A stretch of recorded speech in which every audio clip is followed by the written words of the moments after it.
Di ba? Imposible kung hindi kayo mai in love sa mga molder namin. Manual molder, 15 to 18 minutes, pwede nang tanggalin. Hindi ba kayo mai in love niyan? Tingnan mo, oh. Oh. Oh. Oh. Tingnan niyo kung gaano kalupit, di ba? We can ship nationwide, Luzon, Visayas, Mindanao. Kahit sang sulok po kayo na mundo, kayang abutin ang ating cargo. Walang problema. Message nyo ako, share ko sa inyo ang prices sa shipping details. Kasi may ulan, tinatakpan na namin yan, yung ginagawa nila. Pag ready yung mating art ninyo, ibig sabihin ito.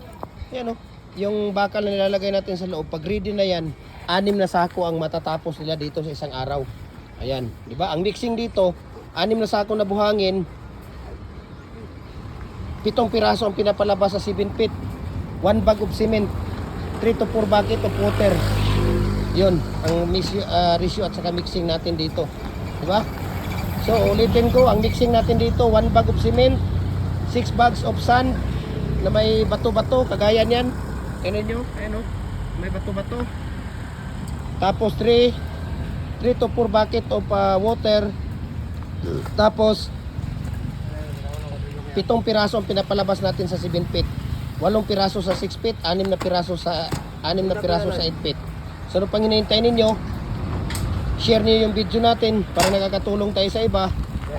At we can ship nationwide. At i-follow na rin yung ating YouTube channel natin. Yung YouTube channel natin, nandoon ang ratio, mixing tips sa paggawa. Lahat ng mga concrete products natin, bricks, hollow blocks, decorative, lover, RCPC pipe culvert, kagaya niyan, base concrete post, dragon fruit post, bricks, diba? Tipi ng manok, lahat po ng ating mga concrete products natin nandoon sa YouTube. Kaya follow niyo yung YouTube channel natin, Jim Hardware Cucumber Concrete Products. Ang ating Facebook page, Jim Hardware Cucumber Concrete Products, Balulang Brands, Jim Hardware Cucumber Concrete Products, Kanituan Brands, Triple ENF Cucumber. Ang ating personal Facebook account, Felix Tan Pagikan Jr. Ang ating Instagram, Felix_Pagikan 2000.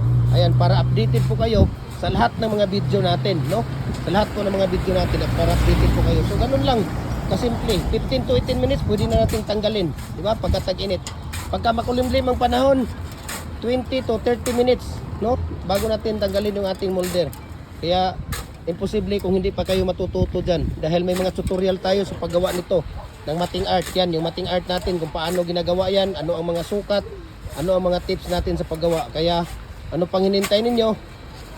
Message nyo ako, share ko sa inyo prices sa shipping details. Mabuhay po tayo magkukonkrete. Ang God bless sa ating lahat.